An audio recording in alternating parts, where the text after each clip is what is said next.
Conference की गई, की कहना चाहते हैं? आज का कॉन्फ्रेंस हमारा है पैक्स, जो प्राइमरी एग्रीकल्चर क्रेडिट सोसाइटी है, जो ग्राउंड लेवल की सबसे इम्पोर्टेंट कोऑपरेटिव सोसाइटी होती है, उसके बारे में चर्चा करने के लिए, उसकी स्थिति को ठीक करने के लिए, भारत सरकार की जो नई नई योजनाएं आ रही हैं पैक्स को ठीक करने के लिए, उसको हम कैसे ज़मीन पर उतारेंगे उसके बारे में बात करने के लिए, और पैक्स के द्वारा पूरा सहकारिता क्षेत्र में परिवर्तन लाने के लिए, ये सब चीज़ों पे आज के जो संगोष्ठी है, ये राष्ट्रीय स्तर की संगोष्ठी है। यहाँ पूरे इंडिया भर से सहकार भारती के पैक्स प्रकोष्ठ के प्रमुख आए हुए हैं।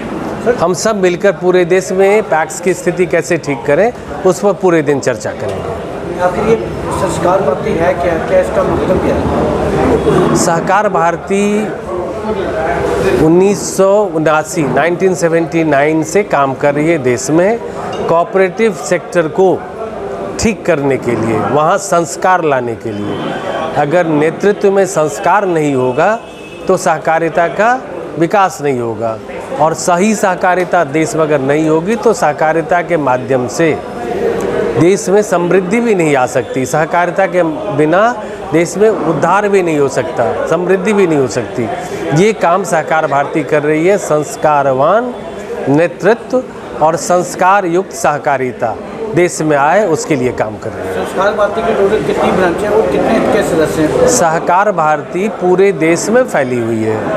हमारे लगभग हर राज्यों में, हर जिले में हमारा संगठन काम कर रहा है। ये देशव्यापी संगठन है, देशव्यापी एक नए सहकारिता के विचार को स्थापित करने के लिए काम कर रहा है। इसके पूरे देश में फैलाव है। केंद्र सरकार की तरफ से आपको कैसे सहायता मिलती है, क्या? हम स्वयंसेवी संगठन है, हम केंद्र से कोई डायरेक्ट सहायता नहीं लेते, हम कोई सरकारी संगठन नहीं है।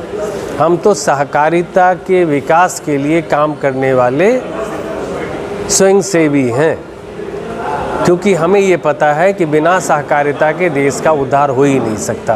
अगर देश में आर्थिक और सामाजिक अभाव है तो देश में स्थायित्व नहीं आ सकता। हम उसके लिए काम करते हैं, हम डायरेक्ट सरकार से सहायता नहीं लेते। सरकार के साथ मिलकर उनकी योजनाओं को हम सफल बनाते हैं, उनके साथ मिलकर काम करते हैं।